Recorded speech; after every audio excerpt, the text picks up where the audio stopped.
Selamat siang pemirsa IDEX Channel, kembali berjumpa dalam IDEX First Session Closing. Sejumlah informasi dari dunia ekonomi dan bisnis akan kami sajikan untuk Anda. Bersama saya Vina Munawar, inilah IDEX First Session selengkapnya.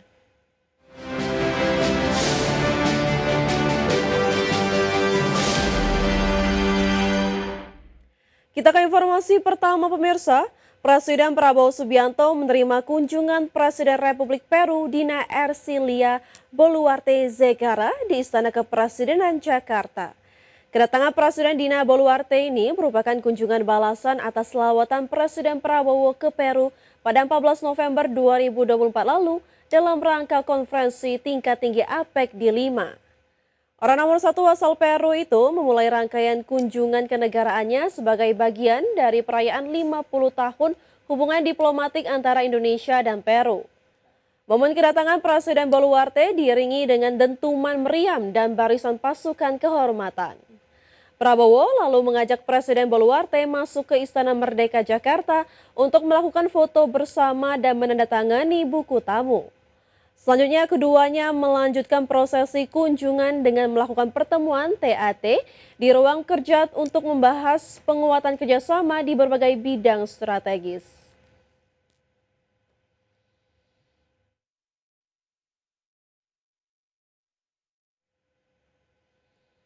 Pemirsa, Menko Infrastruktur dan Pembangunan Kewilayahan Agus Harimurti Yudhoyono mendorong peran aktif pelaku usaha untuk berinvestasi di sektor infrastruktur dengan memanfaatkan skema kerjasama antara pemerintah dan badan usaha atau KPBU. Hal tersebut disampaikan AHY dalam retret Kadin 2025 di Magelang. Menurut AHY, kemitraan yang kuat antara pemerintah dan pelaku usaha dapat membuka lapangan kerja dan mewujudkan pembangunan fisik yang berorientasi pada kesejahteraan manusia. Sebagai tulang punggung pembangunan, penyediaan infrastruktur juga menjadi modal awal untuk mencapai kesejahteraan rakyat, meningkatkan akses dan ketahanan energi, hingga meningkatkan kualitas sumber daya manusia dengan akses pendidikan dan perumahan yang layak. Adalah bagaimana pemerintahan hari ini yang dipimpin langsung oleh Bapak Presiden Prabowo Subianto bermitra dengan Kadin dan seluruh stakeholders lainnya ingin sama-sama mewujudkan agenda prioritas nasional. Kita ingin ekonomi kita tumbuh tinggi, kesejahteraan semakin merata di seluruh tanah air, terutama juga kita bisa mencapai swasembada pangan, energi, air, sekaligus meningkatkan kualitas manusia melalui sektor pendidikan, kesehatan, dan pengentasan kemiskinan. Infrastruktur menjadi sangat penting dan bahkan tentunya menjadi tulang punggung dari setiap pertumbuhan dan pembangunan. Oleh karena itu saya tadi sesuai dengan amanah yang saya jalankan hari ini tentunya menyampaikan kepada para peserta, para pengurus Kadin untuk bisa memahami apa saja yang bisa menjadi peluang untuk pembangunan infrastruktur dan kewilayahan 5-10 tahun ke depan. Ketua Kamar Dagang dan Industri atau Kadin Indonesia, Anindya Bakri menegaskan komitmen Kadin untuk meningkatkan daya saing nasional melalui pembangunan dan penguatan infrastruktur. Menurut Anindya, infrastruktur yang kuat menjadi pondasi penting bagi pertumbuhan perdagangan dan investasi. Anindya juga memastikan Kadin siap berkolaborasi dengan pemerintah, baik pusat dan daerah untuk mempercepat pemerataan pembangunan dan kesejahteraan. Ketahanan ekonomi adalah bagian tidak terpisahkan daripada ketahanan nasional. Apalagi di dunia secara geopolitik tidak baik-baik saja. Bukan hanya perang dagang, bahkan perang fisik pun juga terjadi. Oleh karenanya kami dari dunia usaha merasa terpanggil, apalagi menuju ke 17 Agustus ke 80 kemerdekaan, untuk merapatkan barisan, konsolidasi ke dalam. Kami ingin sekali berbuat lebih banyak lagi dan ingin memastikan bahwa Indonesia Inc. itu nuansanya gotong royong, semua ikut, bukan hanya naik kelas tapi naik kelas. Untuk mengejar target pertumbuhan ekonomi tahun ini, Lembaga Penjamin Simpanan menilai pemerintah harus mengoptimalkan sumber permintaan domestik seperti konsumsi rumah tangga, belanja pemerintah, serta investasi atau pembentukan modal tetap bruto. Pertumbuhan ekonomi kuartal kedua yang mencapai 5,12% masih terus tumbuh dengan sejumlah syarat. Ketua Dewan Komisioner Lembaga Penjamin Simpanan Purbaya Yudi Sadewa menjelaskan bahwa perlu strategi yang tepat dalam mengoptimalkan sumber-sumber pertumbuhan ekonomi, khususnya dari sisi permintaan domestik seperti konsumsi rumah tangga, belanja pemerintah, serta investasi atau pembentukan modal tetap bruto. Purbaya menjelaskan bahwa kekuatan ekonomi Indonesia terletak pada besarnya permintaan domestik. Ia menyebut dua mesin utama pendorong ekonomi yaitu pemerintah dan sektor swasta harus dijalankan secara bersamaan. Selama 2 dekade terakhir mesin ekonomi cenderung timpang tergantung pada era pemerintahan. Walaupun global gojeng-ganjing, kan kekuatan kita hampir 90% domestik. Ekspornya cuma 20%, saya ekspornya kita, ya, yang kita anggap ekspor aja. Masih 80% domestik. Kita lihat tahun 2009, waktu global negatif-negatif itu, kita bisa turun 4,6%. Itu kalau ketika global negatif, ini kan nggak negatif. Kalau kita cuma 4,7 ya, sambil tidur, kira-kira begitu. Jadi fondasi kita cukup kuat, domestik kita cukup kuat, hanya kita pintar memanfaatkan semua mesinnya ada di perekonomian domestik. Purbaya menyebut program-program seperti makan bergizi gratis dan koperasi merah putih dinilai penting untuk menjaga stabilitas, namun sektor swasta juga harus ditingkatkan agar tetap berperan aktif dengan mendorong sektor perbankan menyalurkan pembiayaan ke sektor produktif. Dari Surabaya, Jawa Timur, Tim Liputan IDX Channel. Pemirsa, Bank Indonesia menggandeng 12 bank pionir anggota Inisiatif Keuangan Berkelanjutan Indonesia untuk mempercepat pembiayaan hijau bagi pelaku UMKM. BI menegaskan pembiayaan hijau tidak hanya menyasar proyek berskala besar, tetapi juga inisiatif sederhana seperti pengelolaan limbah bahan baku dan efisiensi energi. Bank Indonesia menggandeng 12 bank pionir anggota Inisiatif Keuangan Berkelanjutan Indonesia untuk mempercepat pembiayaan hijau bagi pelaku UMKM. Deputi Gubernur Senior BI Destri Damayanti menilai edukasi konsep hijau sejak dini kepada pelaku UMKM menjadi sangat penting, mengingat sektor ini mencakup 99% dari total unit usaha di Indonesia. Menurut Destri, pembiayaan hijau tidak hanya menyasar proyek berskala besar tetapi juga inisiatif sederhana seperti pengelolaan limbah bahan baku, efisiensi energi, dan penerapan sirkular ekonomi. Kita mencoba untuk melakukan business matching, kita mulai dengan UMKM binaan kami yang jumlahnya ada sekitar 3.000-an UMKM. Kita lihat mana yang memang mereka layak untuk mendapatkan pembiayaan dari perbankan. Itu akan kita coba terus. Hingga 1 Juli 2025 BI telah menyalurkan insentif likuiditas makroprudensial sebesar 33,7 triliun rupiah untuk mendukung pembiayaan sektor perumahan hijau dan kendaraan listrik.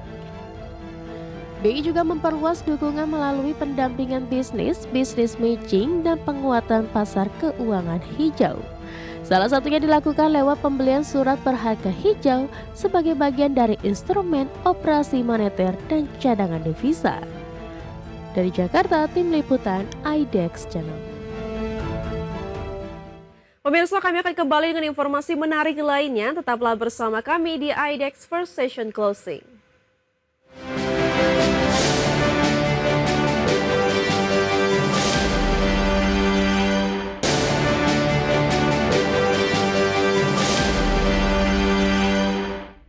Kembali di IDX First Session Closing, pemirsa.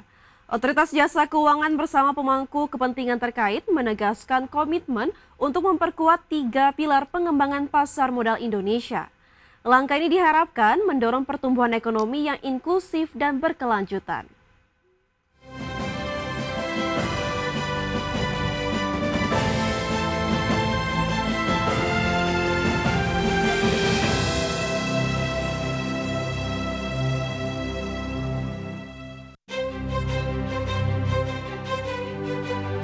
Otoritas Jasa Keuangan bersama pemangku kepentingan terkait menegaskan komitmen untuk memperkuat 3 pilar pengembangan pasar modal Indonesia. Langkah ini diharapkan mendorong pertumbuhan ekonomi yang inklusif dan berkelanjutan. Dalam sambutannya saat seremoni pembukaan perdagangan dalam rangka HUT ke-48 Pasar Modal Indonesia, Ketua Dewan Komisioner OJK Mahendra Siregar menjelaskan, Pilar pertama yang menjadi fokus yakni peningkatan suplai melalui akselerasi pencatatan perusahaan potensial termasuk UMKM dan startup digital.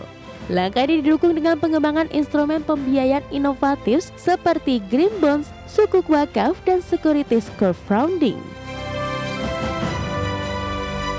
OJK juga berfokus pada penguatan demand dengan memperluas basis investor retail domestik, meningkatkan literasi dan inklusi keuangan, serta mendorong partisipasi investor institusi, serta menekankan penguatan infrastruktur pasar dan partisipan melalui transformasi digital, perbaikan sistem pengawasan terintegrasi, serta peningkatan kapasitas kelembagaan.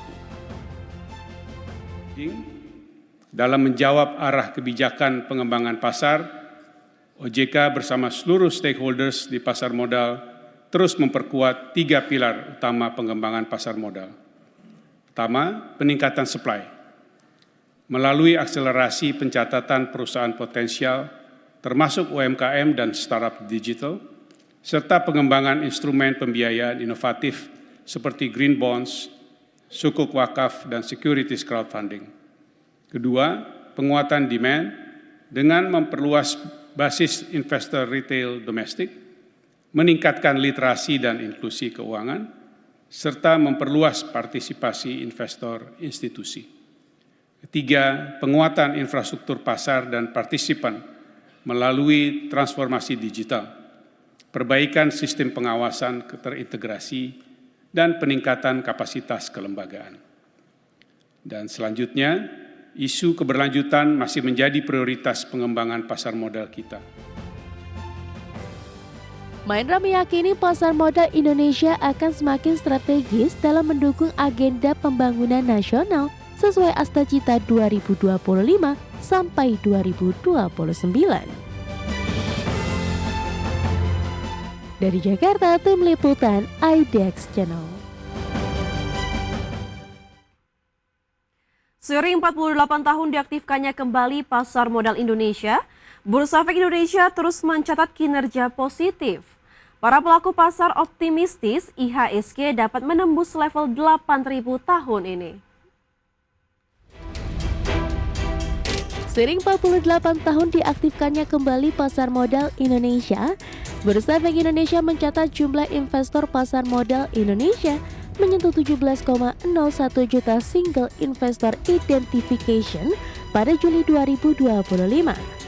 Investor pasar modal tumbuh 2,14 juta atau 11,42% dibandingkan akhir 2024 yang mencapai 14,87 juta SIB.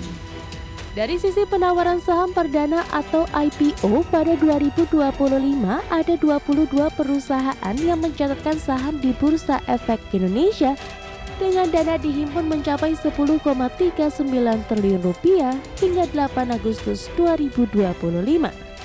Sementara dari sisi kinerja, indeks harga saham gabungan naik 6,14% year to date ke posisi 7.533 pada Jumat 8 Agustus 2025.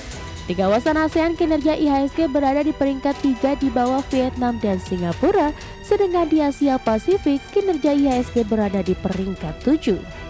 Para pelaku pasar optimistis IHSG dapat menembus level 8.000 tahun ini yang bertepatan pada momen peringatan Hari Kemerdekaan RI ke-80. Dari Jakarta, tim liputan IDX Channel.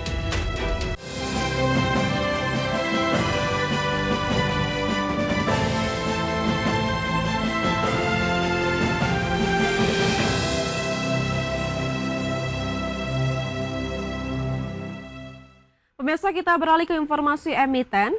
Emiten air minum dalam kemasan milik pengusaha Hermanto Tanoko, PT Sariguna Prima Tirta Tbk, dengan kode saham Cleo kembali menggebrak pasar dengan ekspansi produksi besar-besaran. Perusahaan mengumumkan rencana pengoperasian 3 pabrik baru pada paruh kedua 2025.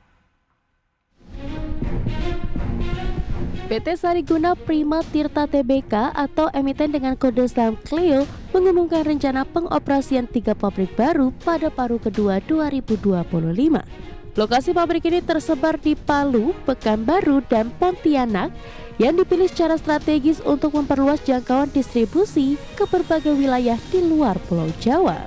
Investasi yang digelontorkan untuk ketiga pabrik ini diperkirakan mencapai 200 miliar rupiah atau 40% dari total belanja modal Cleo tahun ini yang mencapai setengah triliun rupiah.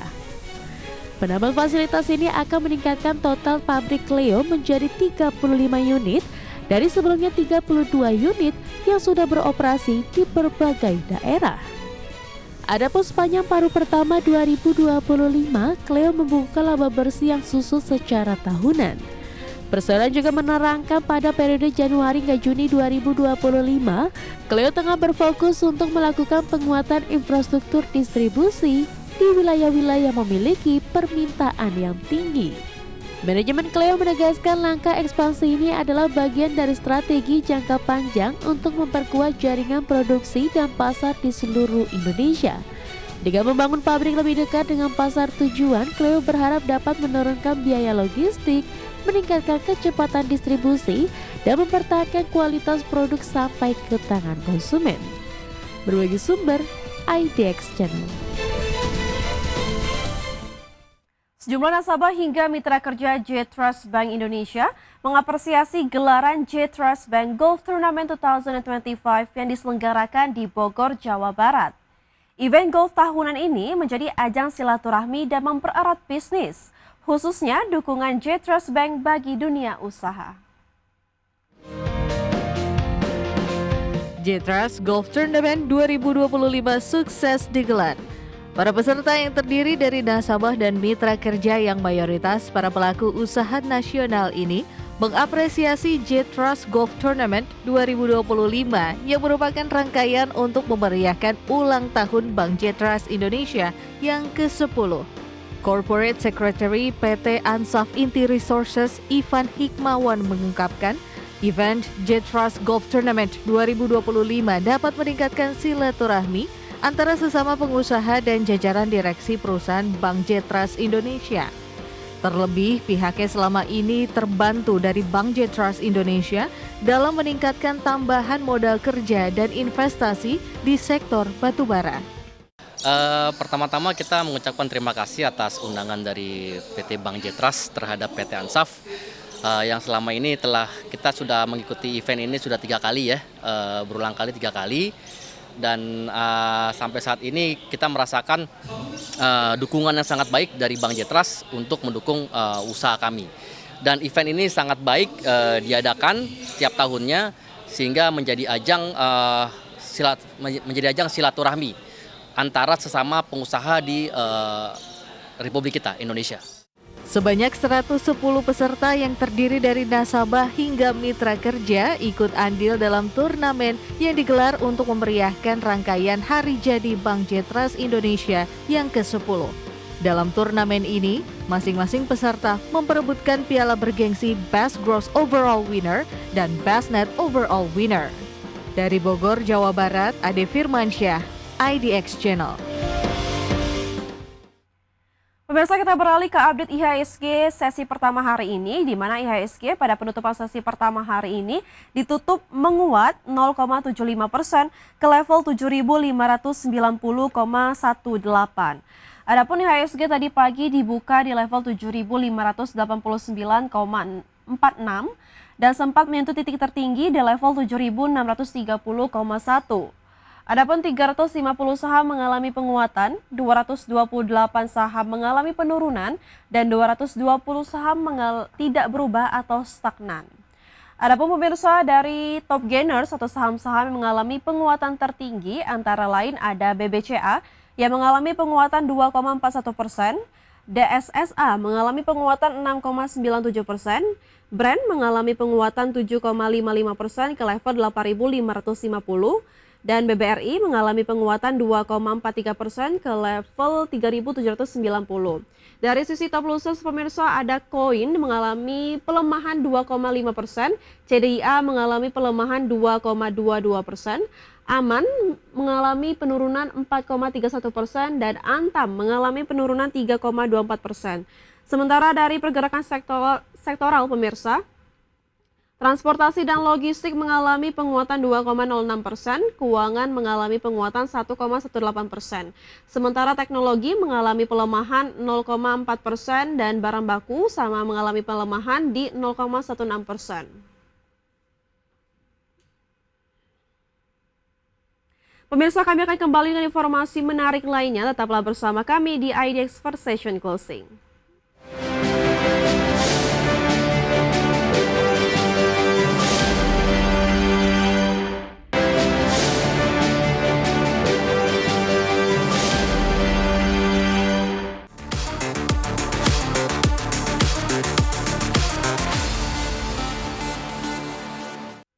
Pemirsa, produsen teknologi DJI yang selama ini dikenal lewat produk drone, kini memperluas bisnisnya ke pasar peralatan rumah tangga.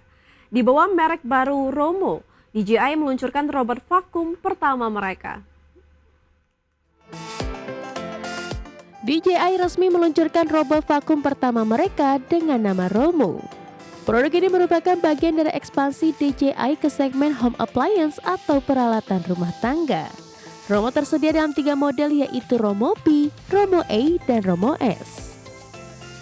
Perbedaan utama antara ketiga model Romo terletak pada desain.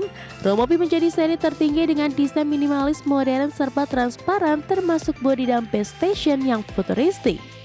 Romo A memiliki desain transparan dengan base station putih, sedangkan Romo S hadir dengan warna bodi putih dan base station putih. Semua model Romo dilengkapi dengan kemampuan daya hisap hingga 25.000 PA, serta memiliki 2 kamera dan sensor lidar untuk pemetaan ruangan dan menghindari rintangan. Uniknya kamera dan sensor Romo ditempatkan menghadap depan sehingga tidak memerlukan sensor laser di bagian atas seperti robot vakum pada umumnya. Romo dilengkapi lengan robotik dengan kuas untuk menjangkau sudut ruangan serta sistem pel dengan tangki air berkapasitas 164 mm. Untuk model Pit, tersedia fitur cahaya UV guna disinfeksi dan mencegah bau. Ditenagai baterai 5000 mAh yang mendukung pengisian cepat 55 Watt, Romo saat ini sudah dipasarkan di Tiongkok. Harga dibanderol mulai dari $640 Amerika atau sekitar 10 juta rupiah. Berbagi sumber, IDX Channel. Monitor mini Corsair Xenon Edge resmi meluncur di pasar Amerika. Hadir dengan desain ringkas untuk mendukung multitasking lebih mudah. Dibekali layar sentuh 14,5 inci, resolusi 2,5K, perangkat ini tawarkan rasio aspek 32:9 dan konektivitas lengkap untuk berbagai perangkat. Corsair Senior ADGE resmi diluncurkan sebagai solusi untuk kalau kerja multimonitor yang lebih ringkas, hemat tempat dan mudah dibawa. Monitor mini ini memiliki ukuran layar 14,5 inci dengan panel teknologi VA beresolusi 2,5K atau 2560 x 720 pixel. Layar lebar dengan rasio aspek 32:9 dan refresh rate 60 Hz ini memudahkan pengguna dalam menampilkan beragam jendela aplikasi saat multitasking. Mulai dari kalender, waktu, cuaca, aplikasi pesan teks, hingga alat pendukung penyuntingan. Xenon ADGE sudah dilengkapi fitur layar sentuh untuk pengalaman penggunaan yang lebih intuitif. Perangkat ini juga memiliki konektivitas Type-C dan HDMI yang memungkinkan terhubung ke PC, tablet, hingga smartphone. Corsair melengkapi Xenon ADGE dengan 14 sistem magnet dan dudukan 1/4 inci untuk penempatan yang fleksibel. Profil bodinya yang ramping membuatnya mudah dibawa dan digunakan di mana saja. Perangkat ini didukung aplikasi Corsair IQ yang memungkinkan pengaturan tampilan, tata letak, dan widget sesuai kebutuhan. Xenon ADGE saat ini sudah tersedia di pasar Amerika dengan harga $249,99 Amerika atau sekitar 4 juta rupiah. Berbagi sumber, IDX Channel. Pemirsa, sudah 30 menit kami menemani Anda dalam IDX First Session Closing. Perbarui terus informasi Anda hanya di IDX Channel, your trustworthy and comprehensive investment reference. Jangan lupa saksikan program Second Session Closing yang akan tayang pada pukul 15.30 waktu Indonesia bagian Barat. Karena urusan masa depan harus terdepan, aku investor saham. Saya Vina Munawar, terima kasih dan sampai jumpa.